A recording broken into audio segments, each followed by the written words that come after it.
The army fighter strutted into the underground gym, where the air smelled of sweat, leather, and ambition, and where every wall bore the scars of fists and fury. He moved like he owned. The floor muscles coiled beneath a tight black shirt and boots that thudded with authority, every step echoing like a warning shot to anyone who dared look too long. His name was known and certain. Circles whispered after bloody sparring matches and grunted through broken teeth he had served in conflict zones, faced down enemies in real war zones. But here, in this concrete jungle of fists, he came not to fight for country, but for ego. He liked the sting of knuckles and the sound of respect. Won through pain, people looked up when he entered, some out of respect, others out of curiosity, a few in fear. They had seen what he did last week when he dropped a street boxer with one punch, sending him into convulsions on the mat without so much as a blink. The fighter didn't talk much, but when he did, it was to boast, or bark or mock. His confidence, often mistaken for arrogance, was fueled by the trail of bruised bodies behind him. He believed he was the best because no one had proved otherwise, not yet today. Felt like any other. The buzz of skipping ropes, the rhythm of fists pounding bags, the occasional shout from a coach, pushing his fighter harder than the day before. The army fighter nodded at the regulars, ignored the newbies, and made his way to the far end of the gym where the private ring waited for him. There were no cameras here, no sponsorship banners, only concrete mirrors, and pain. He liked it that way, pure, raw, and quiet, except for the sound of gloves and grunts. Then he saw her small figure in the back corner near the old lockers, standing alone, moving slowly, hands wrapped in worn white tape, shadowboxing with fluid precision. Her form was sharp and clean, but small, almost too small. Her shoulders narrow, her frame light. He squinted, wondering if she was new. Maybe someone's girlfriend, maybe here to watch or take a class on cardio boxing. She didn't look like she belonged, not in his world, not in this pit of real fighters. He approached her with a grin that came with a long history of mocking challengers and bruising egos. He tilted his head and said something loud enough for everyone to hear, something about how they must be letting kids in now, or maybe she was just here to clean up after the real fighters. Laughed a little to himself, expecting the room to join in, but it didn't.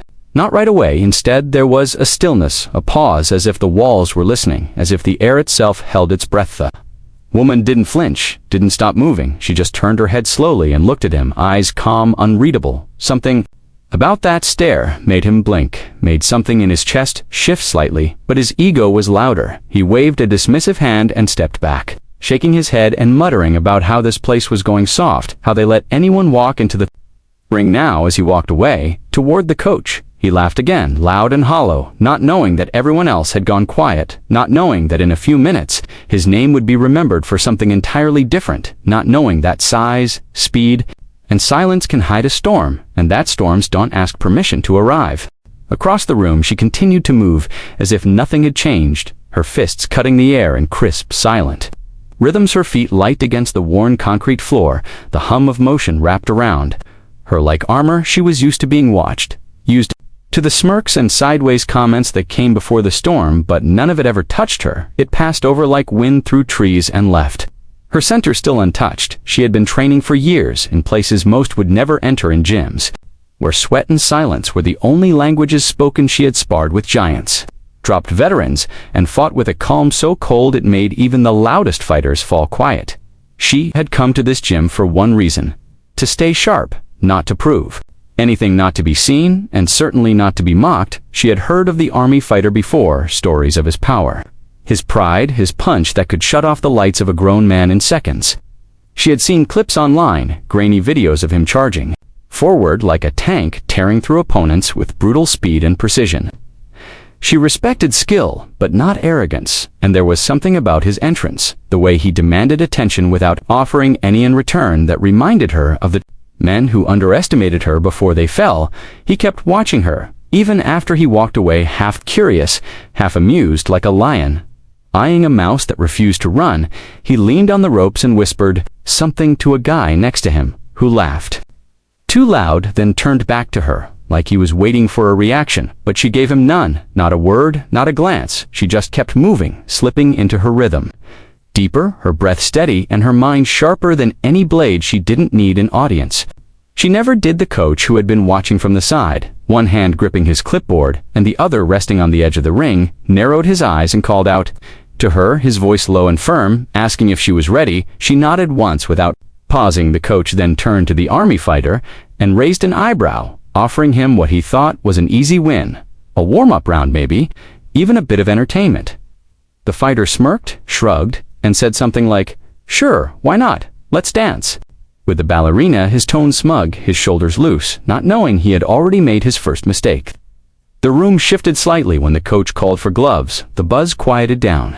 People started to notice something was happening, not just a regular sparring match, but something different, the kind of quiet that wraps around a room right before the first lightning strike, the kind of quiet that feels like standing at the edge of a cliff with the wind pushing against your chest, waiting for something to fall. She finished her last shadow box sequence, tied her hair back, and walked toward the ring, her expression unreadable, her steps measured and light as if she was walking on glass. The army fighter cracked his knuckles and bounced in place, shaking out his arms and smiling at the growing crowd. A few claps, a few murmurs, a few bets whispered in corners as people leaned forward to see how long it would take him to put her down. He climbed into the ring with a grin. She stepped through the ropes like it was a ritual, and for her it was every move deliberate, every thought tucked behind still eyes. She faced him and raised her gloves without a word. The bell hadn't even rung, and yet the air already felt different, thicker, colder, like the moment before a storm swallows the sky. Curious, he stepped forward to touch gloves, as tradition demanded. His smirk still wide, as if the outcome was already written in his mind, and he was just playing out the motions. She raised her gloves slowly, her eyes never leaving his, and the moment their hands tapped, it was as if something shifted in the ring, something small and quiet, like a thread pulled loose in the fabric of certainty. He bounced back a step, light on his feet, hands low, shoulders relaxed. His style was aggressive, fast, brutal. He liked to dominate early before his opponents could adjust. It had worked 100 times before he believed it would work. Again she stood still, unmoving for a moment, reading him, not his stance or his shoulders, but his breath, the rhythm of his bouncing, the flicker of his gaze, and then finally, the bell rang, not loud, but sharp, slicing through the air like a razor, and in the first instant, he launched forward, cocky and sure, with a lazy jab, to test her space, his body, open his guard down. Because he did not expect what came next. She didn't flinch, she didn't move back. She slipped left, not backward, but into his angle, and before he could reset her fist, snapped into his ribs. Fast and sharp like a hammer through glass, and his grin flickered. Just slightly, just enough for those watching closely to see something crack, not in his bones, not yet, but in his certainty. He stepped back, blinking faster. Now his brain, trying to adjust as the room began to lean forward, the crowd sensing that something was not going according to plan. He shook his head once, cleared the smile from his face, and came in again, this time faster across with weight behind it, and a follow-up. Hook meant to end the conversation, but she was already gone, slipping under the hook like smoke around a wall, and as he turned, she was inside his guard, and a right hand caught his chin, not enough to drop him, but enough to ring the bell in his own head. And for the first time in a long time, he felt something he had forgotten fear. No, the smirks were gone from the sidelines, the laughter silenced as people exchanged glances, wide-eyed and hushed. The coach stood with arms folded, his expression unreadable, but his eyes tracking every step, every shift of weight, every blink, because he had seen her do this before to bigger, stronger, louder men, and it always began the same way, with silence and then movement and then the unraveling. The army fighter stepped back again, his breath coming quicker, sweat already forming along his temple. He circled left, trying to regroup, trying to remember his training, but she was there, always there, just out of reach, just ahead of his timing, like she knew his moves before he made them, and in truth, she often did, because patterns are easier to see when you fight without ego. He faked a jab and threw a hard right, hoping to catch her stepping in, but her feet were already gone, and in their place was a knee rising fast into his gut, folding him slightly, and then a palm strike to the chest that rocked him back into the ropes, and when he bounced off her left hand, met his jaw. And the sound it made was not loud, but it was final. The room gasped, not because he was down, not yet, but because he staggered. And that was enough. It told a story, a new one, a story, where the mouse was actually the lion, and the lion never saw the teeth until it was too late. Like a spell had been cast across the gym, the kind that wraps around the bones and squeezes without warning. No one had expected this, not from her, not from the They had seen war without ever blinking. The army fighter, straightened up shoulders, stiff jaw, tight, trying to pretend the last exchange had not rattled. The way he glanced at her feet before committing to his punches, his rhythm was breaking, and once rhythm breaks, confidence follows soon after, and once confidence is gone, the fight belongs to the one who never lost it.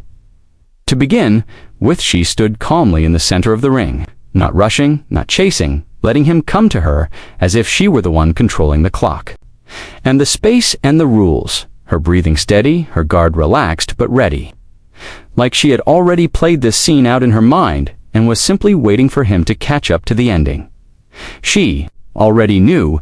He feinted left and launched a right hook, again a brutal one, fast and wide, designed to take her head off if she stepped wrong, but she did not. She leaned back, just enough for the punch to cut air, and then stepped forward with her whole body behind a low strike that hit him square in the abdomen, doubling him over for just a second, long enough for her to spin to his side and deliver a back fist that caught his temple with a crack. Like a branch breaking in a forest, just before the silence falls, he stumbled his legs, unsure. Beneath him, the ropes saved him from falling, and his hands reached for balance. Not for her not to fight, but to survive. Something was slipping from him, something heavy and sacred, and named pride. And he could feel it going, and it made his blood. The edge of the ring, the coach watched with the stillness of a hunter observing the end of a chase. He had seen fighters fall before, but rarely like this. So slow, so precise, like watching a machine dismantle itself one bolt at a time. The woman had not broken a sweat yet, and the fighter across from her already looked like he had been through 3 rounds. With someone bigger, stronger, louder, but that more chance to reclaim the ground that had been taken from him, he came in with a flurry, throwing wild punches each, one sloppier than the last, his footwork gone, his shoulders heavy, and she dodged every single one. Not wildly, not panicked, but smoothly like water slipping around stones, until she found the opening she had waited for since the bell rang her left, dropped like a puppet with its strings cut, his body folding in on itself, and hitting the mat with a sound that ended the noise in the room completely. Not a word was spoken as the silence returned, and everyone stared at the still body on the floor, wondering how something so fast and final could come from someone so quiet. A sharp gasp broke the silence, followed by the shuffle of feet as people leaned forward, unsure if they had really just seen what happened, unsure if the body on the mat was actually the same man who had walked in with that thundering presence and bulletproof grin. The army fighter lay flat on his back, eyes fluttering, chest rising slowly as though the world itself had tilted and left him behind. She stood above him, not looming, not gloating, just watching with the stillness of someone who had seen this moment before, not in dreams, not in fantasies, but in training, in sweat-soaked sessions where precision was drilled into her bones. Until her body moved without needing permission from her mind, the coach stepped between the ropes with the calm of a man who had been here more times than he could count, his voice quiet but firm as he called for space and waved over one of the gym staff to check on the fighter, who had not yet moved beyond a slight twitch in one hand, as if trying to hold on to something slipping away from him like water through cracked fingers. The other stood back, not in fear, but in something that looked more like awe, the kind of still respect that comes when something impossible happens right in front of you and refuses to be ignored. Not a single person had expected this match to go beyond a minute, and yet now they were staring at the aftermath of something that had flipped the room.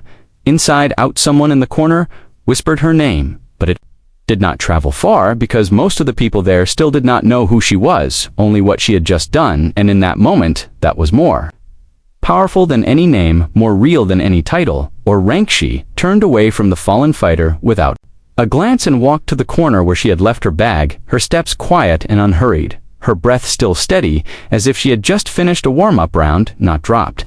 A man twice her size with a single spinning kick, she pulled her hoodie over her head, tied the strings slowly, and waited near the wall, like she was no different than the others, just another fighter passing through. The coach glanced down at the army fighter whose eyes had finally opened. The look on his face was not pain, not confusion, but something deeper, something that looked like shame, mixed with disbelief. A man who had built his reputation on strength, now forced to measure himself against something he never understood. He sat up slowly with help rubbing his jaw, blinking at the lights above, as though trying to piece together the last few seconds, like a broken film reel skipping. The frame where everything changed, he looked toward the woman, but she was no longer watching, and somehow that made it worse. Jim was buzzing now, voices rising and falling, bets being settled, murmurs of what she had done and who she might be, none of them knowing the full truth, only filling in the blanks with whatever made sense. Because sometimes people cannot accept what they saw without turning it into legend, the coach leaned against the ropes, his eyes still fixed on the woman, and a quiet smile crept across his face because he had always known, and now the rest of the room did too. And the army fighter who had walked in a giant left the ring. A little smaller, not broken, not ruined, but changed in a way he would never forget. The next day, the gym was different, not quieter, not louder, but charged with something new. A kind of energy that moved through the halls. Like electricity without wires, people arrived, early gloves in hand, eyes darting toward the entrance, hoping to catch a glimpse of her, hoping to understand who she really was, the woman who had done what no one else could. The one who dropped the army fighter, like a sack of bricks, with a move so fast most had only seen it in slow motion after the fact. That ring where it happened still held a kind of tension, as if the mat itself remembered the fall. The ropes stretched a little tighter, like they too were watching, waiting, and wondering if it would happen again, and if so, to whom the army fighter returned. Just after noon, walking slower this time, his usual swagger replaced with a steady, quiet step. No sunglasses, no headphones, no loud greetings. He moved through the gym like a man who had walked through fire and left his pride behind in the smoke. He had a bruise on his jaw, dark and swollen, and a look in his eyes that no one had seen before. Not fear, exactly, not shame. Not entirely, but something that carried weight, the kind of weight only truth can leave behind. He did not avoid the ring. He stood beside it, watching two amateurs spar, breathing slow, arms crossed, not speaking a word. When the coach passed behind him, he didn't flinch, didn't move. He just said one sentence, without turning, "I want to train with Hertha." Coach stopped mid, looked over his shoulder and raised one eyebrow, not with surprise, but something closer to approval, because humility, earned in pain, was the kind that lasted, and few ever asked to train with someone who beat them unless they meant itchy returned. That afternoon, same hoodie, same quiet steps, same calm eyes, and the whispers started again. Someone said she had trained with a legendary monk. Someone else swore she had a military background. Others said she used to fight underground in secret leagues, but no one really knew because she never spoke about herself, not even to the coach, and he never shared.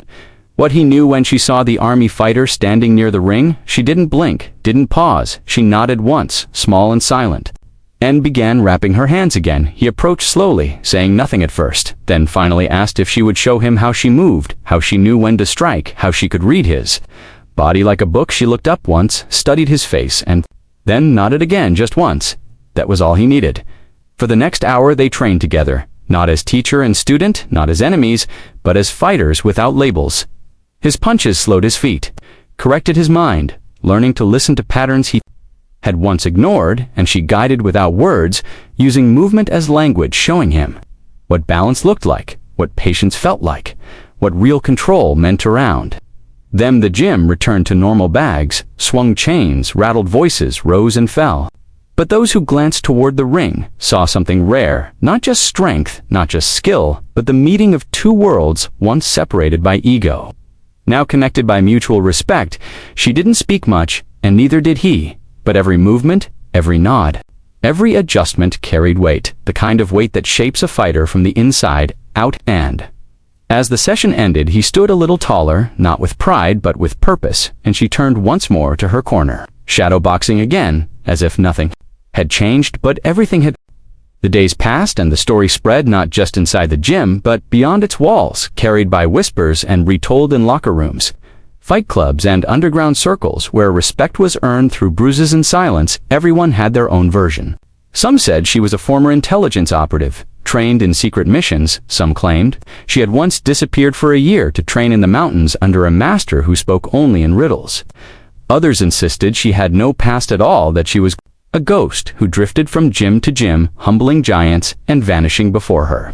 Name could settle, but the truth was simpler and harder to believe.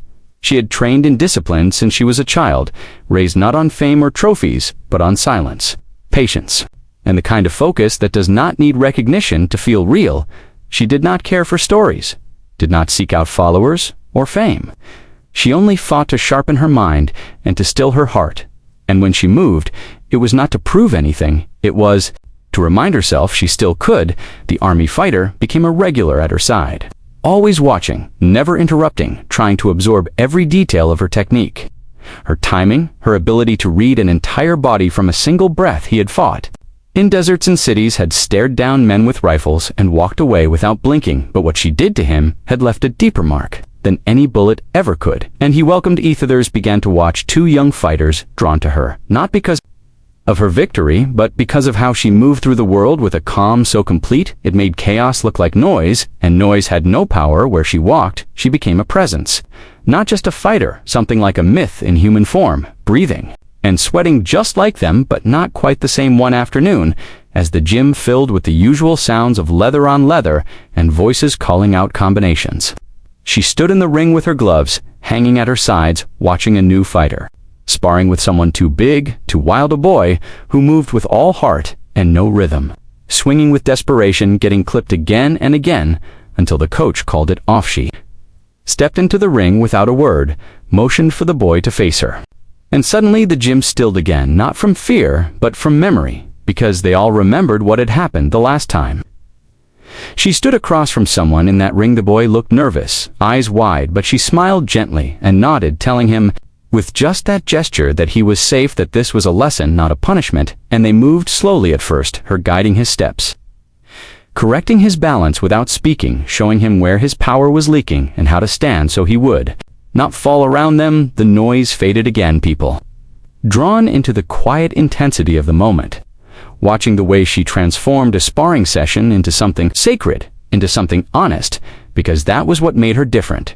She did not fight for dominance, she fought for truth, and truth had no need for noise.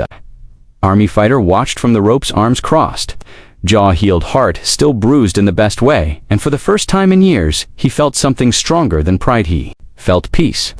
Weeks slipped by, and the gym transformed into a place where stories grew not from violence but from respect, and the slow, steady climb of skill, the army fighter and the tiny woman, became a duo, not by design but by fate, their silent partnership, forging something new in the gritty air of the gym, something that even the oldest trainers had rarely seen before. The fighter who once mocked, now learned, and the woman who once stayed quiet, now led by example. Their training sessions were lessons in humility and power, moving through combinations that were puzzles, not weapons. She taught him how to listen to his own body, to find balance between force and finesse, between speed and patience. And slowly, the arrogant fighter peeled back his layers of pride, revealing a man who could still be broken and rebuilt stronger. Others began to join in, drawn by the change, the energy, the promise of something beyond just bruises and victories. Young fighters eager to learn from the two who had rewritten the rules without speaking a single word about it. The gym became a sanctuary, a place where fear was replaced with challenge and challenge with growth.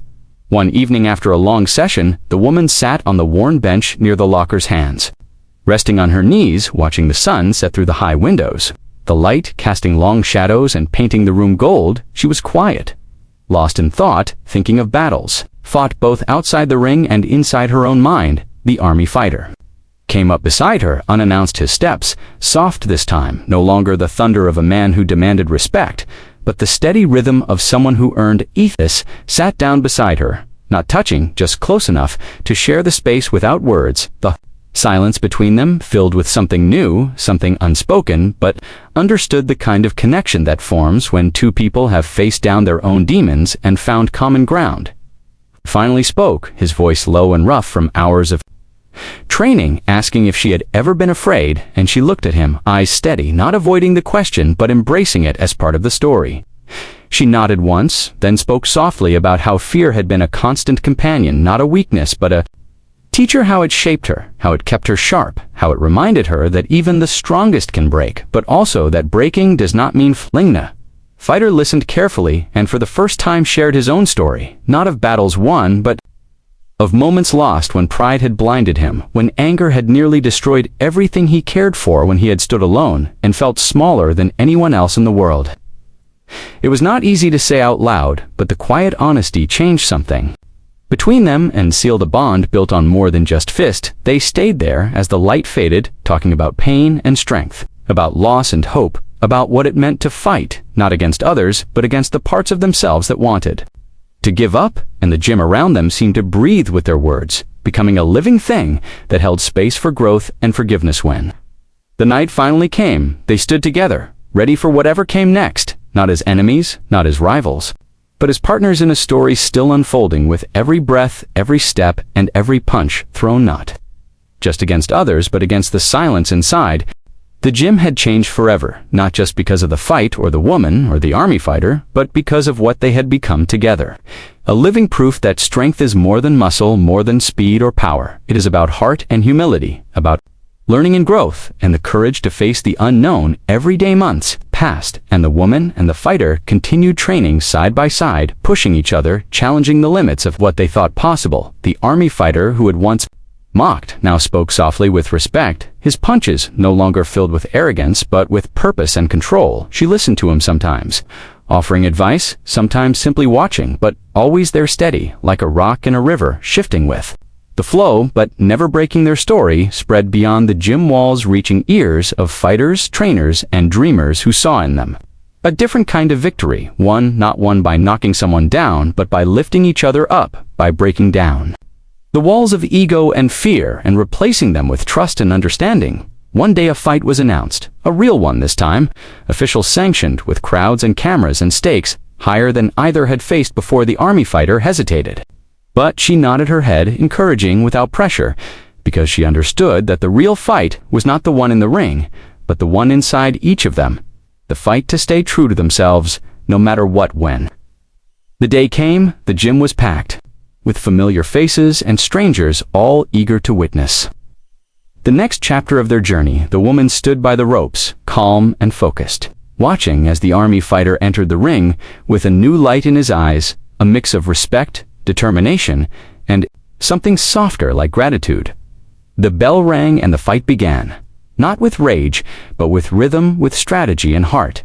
Every punch, every dodge, every step, a testament to the lessons learned and the bond forged through sweat and silence. The crowd watched, breath held, as the army fighter moved not like a conqueror, but like a student. And when the final bell sounded, he raised his hands, not in triumph, but in thanks. Afterwards, they stood side by side in the center of the ring, the woman quiet, as always, but proud, and the army fighter smiling genuinely. For the first time, without mask or mockery, he spoke into the microphone, his voice steady and clear, thanking her for the lessons, for the respect, and for showing him what it truly meant to be strong. The gym erupted in cheers, not just for the fight, but for the story behind it. The story of the tiny woman who knocked out the army fighter instantly, and the army fighter who learned to fight with honor and heart, and together they reminded everyone watching that sometimes the greatest victories come not from beating others down, but from lifting each other up and finding strength in unity.